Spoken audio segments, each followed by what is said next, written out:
Welcome back. We got a first video ever for the reaction channel of NuDrop's Kendrick Lamar The Heart Part 5.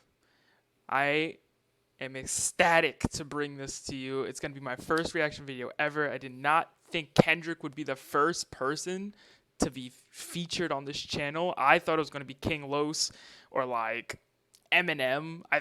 Those are two of my like high top tier artists. I didn't think Kendrick would make it, and it looks like Cole's gonna be next. I did hear something in the grapevine that he was gonna be dropping a song soon. So, Kendrick Lamar, The Heart Part 5. So this is a verse by verse breakdown, where I really like to get into particularly what they're saying and kind of dissect a little bit of what's going on. I'm sure it's Kendrick, so the beat's probably gonna be fire. Instrumental is gonna be fire. Samples gonna be fire. I'm a sucker for choruses and choirs. God, I love some choirs. Give me some choirs, boy, you're gonna have a good day. So let's get into it. So we have Kendrick Lamar, The Heart Part 5. Let's go.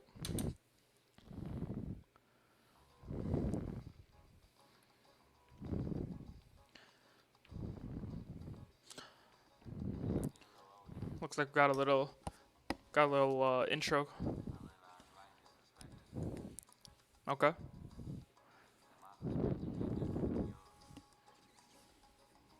First verse, all right. He's talking in this first verse. So just going through some of these lines here, he comes from a generation of pain where murder is minor. What does that mean to you? Well, I'll tell you what it means to me. He's telling you that he's coming from a place of I don't want to say discomfort, but he's coming from a place of trauma. He's coming from a place where the things he's seen, murder is like the bottom of it. You know, there's so many things above it: suffering, racketeering. There's so many criminal charges that you can get above murder, above taking a human life. That murder for him is like the base level of drama. Like for me, like right, growing up, I would say something that's minor to me would be like lying. You know what I mean? Stealing. For him, it's murder, right? So that's a tough line to just digest coming into the verse. Going down a little bit, so he starts to describe life growing up inside of what looks to be, a project inner city. Because right here it says residue burned midst of the inner city, miscommunications to keep homie detective busy. So what it looks like he's saying is that the detectives are out, the cops are out, probably looking for his people to lock them up, and he's telling them, feeding them lies to keep them busy, to keep them off of him. Meanwhile, there's murder going on. It looks like I'm reading here. It says no protection is risky, desensitized, vandalized, pain covered up in camouflage. Get used to hearing the arsenal rain, meaning that you can't walk to your city without a gun. You can't walk to your city without a knife. Otherwise, you'd be hearing the arsenal rain, but you can't do anything. You can't protect yourself. You at risk, it seems. And that's a pretty much a perfect way to describe what goes on in those cities, in those trenches. Homies done fucked up your baby mama once you hit the yard. That's culture. Jesus Christ. 23-hour lockdown. 23-1. Sue Surf was talking about that before. Said your little nephew was shot down, meaning that his mom's got the call saying that is shot. Yeah, his little nephew was shot. I done seen niggas do 17, hit the halfway house, get out, his brains blow out. He done seen kids grow up basically to age 17, which is it's pretty young if you ask me. Grow up, hit the halfway house, so basically was abandoned as a youth, and got out of the halfway house, 17, right? Because I don't know about other states, but at least in New York, 16 you can become an emancipated minor. Gets out at 17, so probably where he is, 17. Goes out into the world and dies, gets shot, looking to buy some weed because he didn't have no protection, like he says right up top, right? It's all interconnected, it's all interweaved. He's describing to you what it's like being a youth without guidance in these cities where, there's drug dealing, prostitution, drug trafficking, gang violence, right? All these criminal activities going on, and as a youth, again, without that protection, without that guidance, without the proper parents looking over you, without the proper just anything proper, you become susceptible to just dying for somebody else's pain, somebody else's trouble. What am I reading here? Car wash is played out. New GoFundMe accounts will proceed. A brand new victim will shatter those dreams, the culture. And he's also, yeah, so, okay, so this last line right here where it says the culture, it seems like he's trying to tell you what it's like living in not only maybe his culture, but rap culture. What it's like to come up as a rapper doing all this, what you may have seen, right? We've seen for the past couple years now, rappers blow up and die, blow up and die, blow up and die. You know, they get big. They come from these kind of places of trauma filled with hate, envy, jealousy. And yeah, you know, they might be going outside to buy some weed one day, and it might be the last time they buy weed. So shout out to those that have died before. Shout out to those that have passed on. As we get into the chorus in the second verse here, he's doing a very good job of doing that storytelling that we expect from Kendrick Lamar always. Let's get into it. Chorus. You see? So that's the second verse, it looks like. And right towards the end, he said exactly what I was saying in the beginning. In the land where hurt people hurt more people. Fuck calling it culture. Yup. So it seems like I said, he's describing what it's like to be inside this culture of pain where all you youth, my young fellow melanated folks, are brought up in pain and hurt, are surrounded by people who, you know, may have gotten robbed one day, came back with a gunshot the next day, joins this gang, needs the protection, and the starts to steamroll. It looks like that's exactly what he's describing. Right up top, he says, I do this for my culture, to let y'all know what a nigga look like in a bulletproof Rover. So to look like to show y'all what it looks like for a man who comes from this background, who now has money in a bulletproof Rover. You know, that's what did 50 say? You know, level 3 Teflon vest on my chest. He's rich as fuck, but he starts to have a bulletproof Rover because, you know, where he still lives, he wants to give back to his community. He wants to go back in there and give back. But how can you go back to such an area where all they do, what Jid say, if they ain't doing shit, but they doing shit, you know? Friends bipolar, grab you by your pockets. No option if you froze up, always play the offense. That was a nice little scheme, basically telling you, you know, you have friends that on one hand are always there for you, always saying, you know, I got your back when you have the money, but when you don't have the money, they dip. Bipolar, right? They're not consistent in their ways and showing you that they care about you. Niggas going to work, selling for work, late for work. God, working late, praying for work, but he on paperwork. That was a sick scheme right there, just talking about how you make money and how it is, you know, work is basically, you know, drugs. Working and selling the work, working and selling the drugs, but now he's late for work in the morning, working late, right? Because, you know, you show up late, that's usually a consequence, is that your boss may say, oh, you know, I'll get my time back later. Praying for work, right? Praying for work, basically either praying that he gets more drugs or praying that he gets to keep his job, praying that, you know, that he doesn't suffer the consequences of his actions. But he on paperwork, damn. So that could be interpreted many different ways. But he on paperwork, right? He could be on the pop's paperwork to get picked up. He could be on the paperwork for his job to get fired, the pink slip. I don't even know if they still do that anymore. He could be on the paperwork, like money. You know what I mean? So a couple different meanings. Their paperwork, drugs still. So there's a couple different meanings I'm looking at there when he interprets that line, especially when he gets into the next one, talking about the culture, point your finger, promote your remote location, witness protection, they gonna hold you. So that makes me think he's talking about the cops right up top when he says the paperwork, because again, remote location, witness protection, they gonna hold you. Basically saying they gonna pick you up, they're gonna drag you over to this new location, witness protection, so that you can, you know, rat on your friends. But how are you going to rat in a place? How are you going to go back? Where are you going to live after that? Is what you have to think about when you're in these situations, right? That's the culture, the point finger, promote your remote location, witness protection. They're going to hold you, right? They're going to take you up. They're going to bring you out of your hood for a little bit so that they can get their job done. But you're going to go right back to those streets when you're done with those cops, which means you're going to be right back where you started from. Gun to the head. Looking at the chrome, the heat. The streets got me fucked up. Y'all can miss me. I want to represent for us. New Revolution was up and moving. Again, he's describing what's happening in the streets, but he's not there. He's in Argentina, wiping his tears, full of confusion, right? So breaking down these lines, he's telling you that this is what he used to see. This is what's probably still happening, right? He's describing to the culture of the life that he was born and brought up in, that you guys are probably being born and brought up in, right? Your kids are probably being born and brought up in.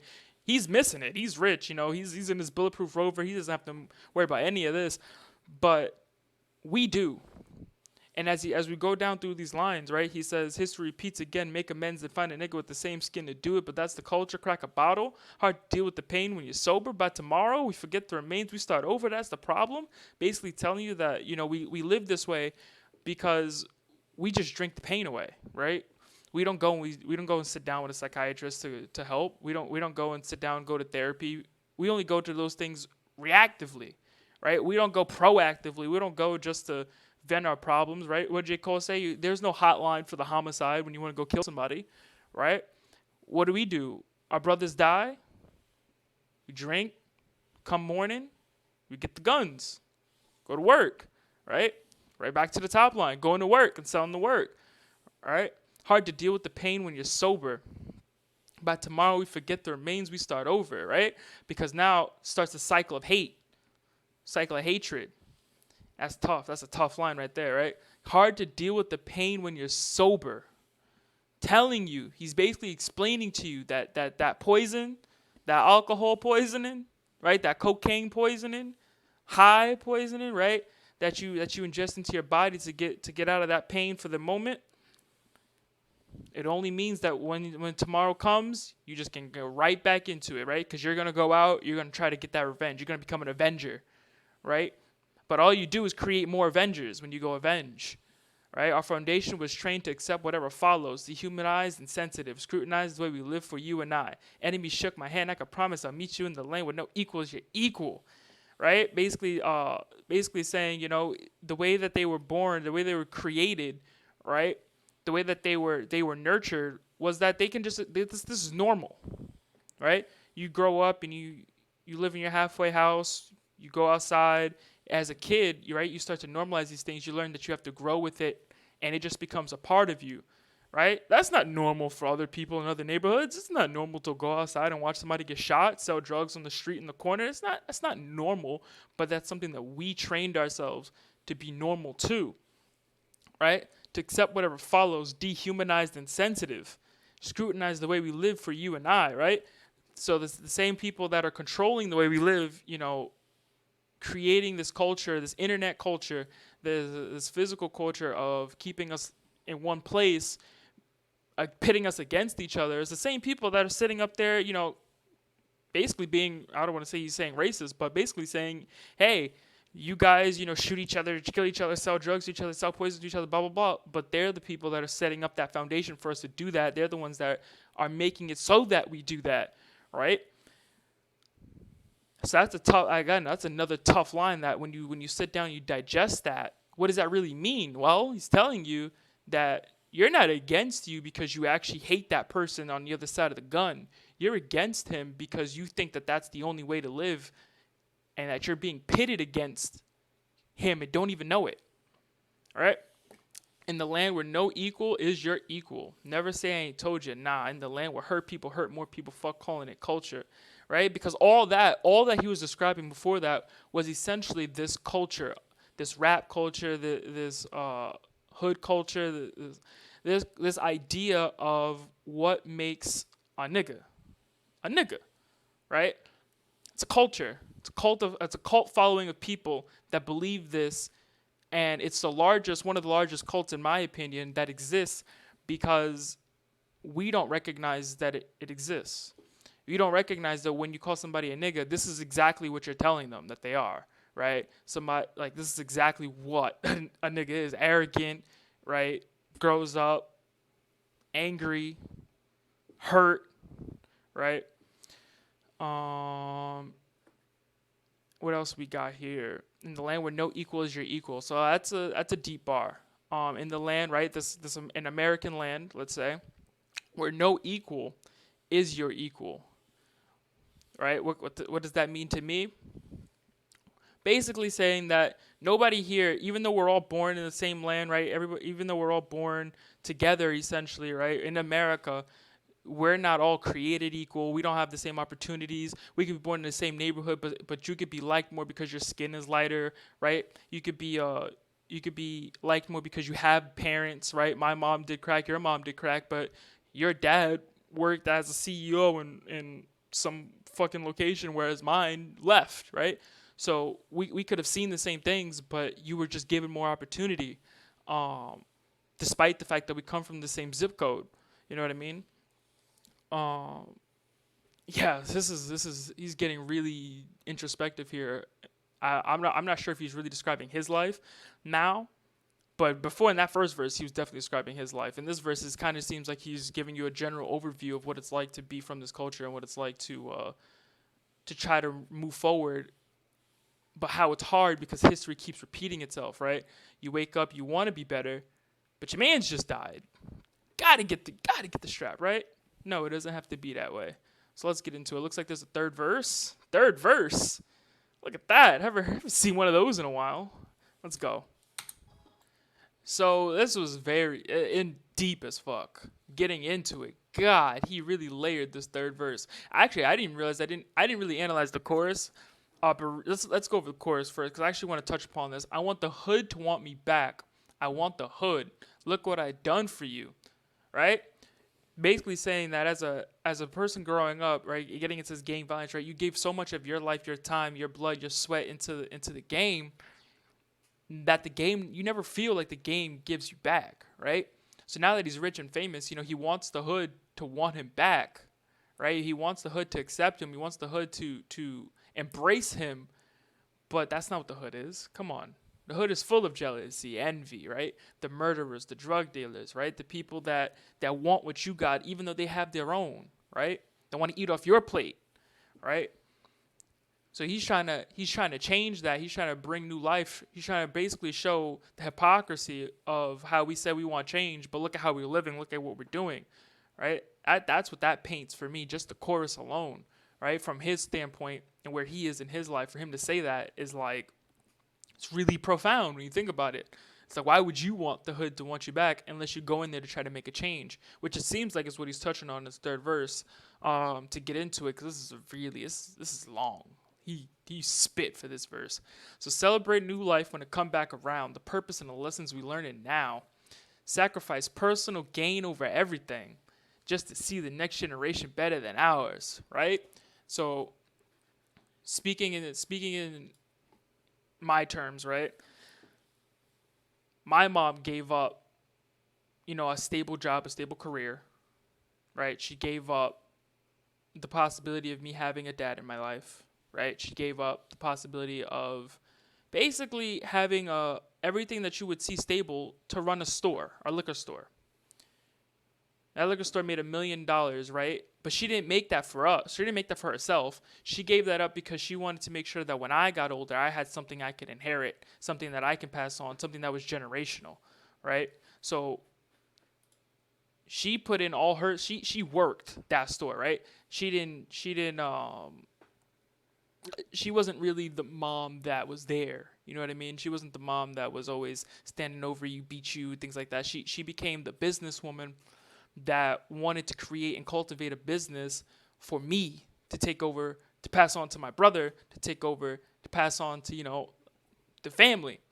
So that line kind of hits home for me. Just to see the next generation get better than ours, because that's what you want. You generally, right? You want your kids, your seeds, to have a better life than the one that you had, but you can't control the world they grew up in without change, right? I wasn't perfect. The skin I was in had truly suffered. Wow, sorry guys. Temptation and patience, everything that the body nurtures. I felt the good, I felt the bad, I felt the worry, but all in all, my productivity has stayed urging. Face your fears, always knew that I would make it here when the energy is magnified and persevered. Conscious is synchronized and crystal clear. Euphoria is glorified and made his, reflecting on my life and what I've done, paid dues, made rules, changed out of love. That's deep. This is cutting deep right here. So I mostly want to touch towards this end here, when he's reflecting on his life and what he's done, paid dues, made rules, right? That gets into like I said before, when you're growing up in the hood and you put in all this work, follow the rules of the game, right? And then you change, right? You change for the better. He's here. He's delivering messages to the youth, going out there, not only exploiting what happens in his community to make changes, right, but also exploiting what happened in his life so that you can feel the same sorrow, you can understand where he comes from and connect with him as an artist to possibly change your life, right? Consciousness is synchronized and crystal clear. Euphoria is glorified and made his, right? His conscious, the thing that he's speaking to you from, is synchronized and it's crystal clear, right? There's not a drop of hesitation. There's no fault, right, in what he's saying. You can't listen to it and find the hypocrisy of it because everything he's saying is well thought out, is in sync with the utmost, the all high, the almighty, and it's a reflection. It's a reflection on who he is as a person and what he did to get up to where he is now and how he's going to do better, not only for himself, but for his kids, right? The same views made schools change curriculums, right? Exactly, right? But didn't change me staring down the barrel of a gun. So right? That speaks to the opportunity, right, that I was talking about before, where we and you may have grown up in the same neighborhood, right? But the opportunities you had weren't the same as mine. The opportunities you had when you went to school because somebody got shot and protested versus me who grew up where somebody got shot and they were just like, we'll just put more police on the block, right? It didn't change my life, but it could have changed yours. Right? They could have implemented new rules, right? Metal detectors, things like that. They didn't do that for me. When I grew up, somebody got shot. That's it. You call the police, you get it over with next day. But in a different neighborhood, right, somebody could have got shot. Now the schools have metal detectors, right? Every family is like alarmed up. New laws or rules are implemented for that state, right? So there's a difference there in what happens on everyday level, right? That could impact your decisions growing up as a kid. To see what other people, what the adults react to versus what they don't react to, right? Because if I came home and I told my mom, somebody got stabbed outside, it's like, okay, that happens, right? No reaction from that tells me that's normal. But if I go to when I went to one of my best friends is in college when I went to his house and I was telling her about my life, she was telling me all types of sorry, I feel bad for you. Oh my God, how did you feel growing up? And I was like, I was all right. But you see the difference between how people who live, I don't want to say a privileged life, but a sheltered life from that violence, to the people who don't. Right? The opportunity is just different. What they see and how they feel is different, which means that their ability to endure is just different. You know what I mean? Should I feel resentful? I didn't see my full potential. Should I feel regret about the good I was into? Everything is everything, but this ain't coincidental. I woke up that morning with more heart to give you as I bleed through the speakers. I feel my presence to my brother, my kids, right? So he's telling you that he's pouring his heart through his pen right now, explaining to you what it was like for him, questioning whether or not the actions that he's done leading up to now should be seen as, a good thing, or should it be seen as retribution for what he's done prior? Should it be seen as a tribute, right, to all the people that he may have, caused a detriment to, or known that caused a detriment to that he didn't say anything about, right? This is very prophetic right there. Again, showing you what it's like to be him, right? To my brother, right, to his mother, to his kids, he's in heaven, right? To my friends, make sure you're counting the blessings. To my fans, make sure you'll make them investments, right? He's wishing good on everybody in his life that not only maybe have helped him get to where he is now, but also making sure that he's thanking us, right? The people that listen to him. He's thanking his friends, the people that maybe haven't even made it yet, because he says to make sure you count in the blessings, right? Basically making sure that you say your prayers every day to make sure that you're going to be in a better place, right? And to the killer that spit up my demise, I forgive you. Just know your soul's in question. I see the pain in your pupil and that trigger had squeezed. And though you did me gruesome, I sure was relieved. I completed my mission and wasn't ready to leave. God, but fulfilled my days, my creator was pleased. He's saying a lot here, right? And to the killer that spit up my demise, I forgive you. Just know your soul's in question, right? Basically saying that I've already done so much on this earth for myself, right? He said in that Baby Keem song, every contract got to put, I got to keep my kids' families in school, right? Health and wealth going right for the dude. Basically saying, I've done so much. I've done everything I needed to do on this earth. Now I'm just living.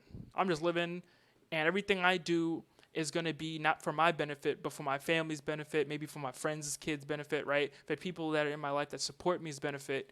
That you killing me, I forgive you, right? I have no regrets in what I've done in my life at this point, but you will.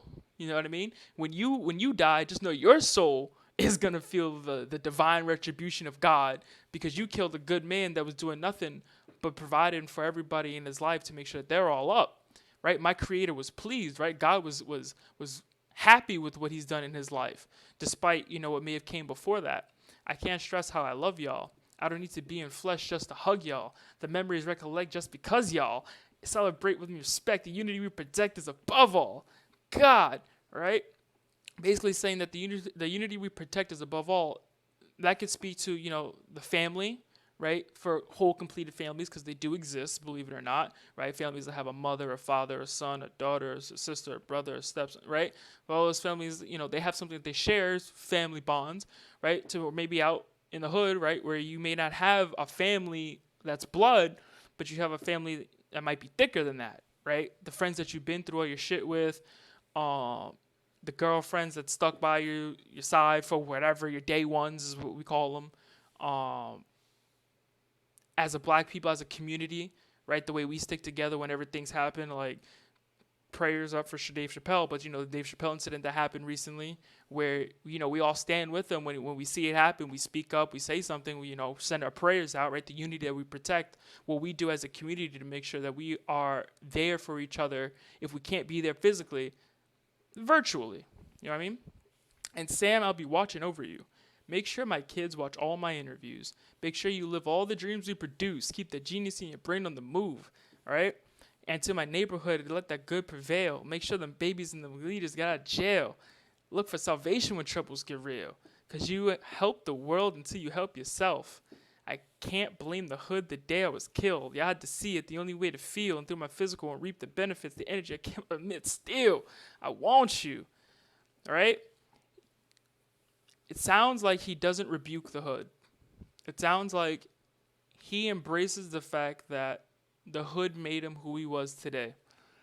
And to the people that he grew up with, right, he recognizes that they were still good people in the hood growing up, right? He wasn't surrounded by all evil. He had good people that looked out for him probably, right? Good people that, while sure they were still involved with the drug dealing, the murdering, right? They probably gave him the good lessons that maybe he couldn't find at home, right? The good guidance, the good words of wisdom, right? There's always that old head in the block that starts spewing some knowledge every now and then, even though he's a little off his rocker, right? He'll still tell you some good things like, don't worry, don't cry, hold your head up, keep your chin high because, that makes you look more professional, right? Take it on the chin, but, things like that, things that help you prevail through life. It seems like he doesn't forget those people, right? Make sure that babies and the leaders get out of jail, basically making sure that he's telling you to make sure that the kids that are going to come into that neighborhood in the future, make sure that they have something to look forward to, right? Don't let the neighborhood go down to shit just because of some beef that the neighborhood got with the other neighborhood, right? Let them leaders out of jail. Let the people that can actually guide these kids, just in case you won't, let them out of jail. Make sure that they can be father figures. I want to use a different word because it's not father figures. Make sure they can be idols, right? For these kids that are going to grow up in a worse world than what we're leaving it in, even though you're trying to make it better, right, Kendrick? He's trying to make the world a better place, but it's not always possible because you can't control everything. Because you can't help the world until you help yourself. Exactly. See? And I can't blame the hood the day I was killed. Y'all had to see it. That's the only way to feel. And through my physical won't reap the benefits, the energy that carry on emits. Well, basically saying that his presence that is on earth right now, when he dies,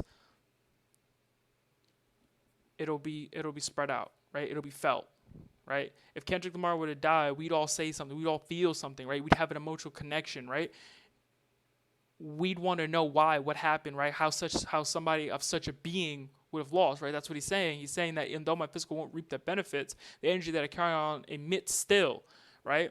The words that he said, the scriptures he's wrote will still carry on through your brains, right? That good kid, mad city will always be good kid, mad city. It won't change, right? And you can't blame the hood the day that it was killed because it's not the hood's fault, right? Everybody is an individual, right? One man can change the world, but it all starts with you, right? So you can't blame the hood for the actions of one man because that man could change. And then that man could change his friends, right? And his friends can change the community. And the community can change the area, the state, right? Things like that. So that's kind of what he's getting into there. But God, man, I didn't expect such a workout on my first reaction. Sorry, I know I've probably droned on. You guys probably want more continuity. I'll figure out maybe a better system to work it out. I thought verse by verse would be good here. But man, Kendrick really delivered fire 3 verses and a sick chorus too. But that's to be expected with Kendrick. If you guys like the video, or you guys want me to be more in depth and more breakdown, maybe you guys want more, let me know in the comments below. Like, subscribe, follow. And I hope you guys have a wonderful day. Peace.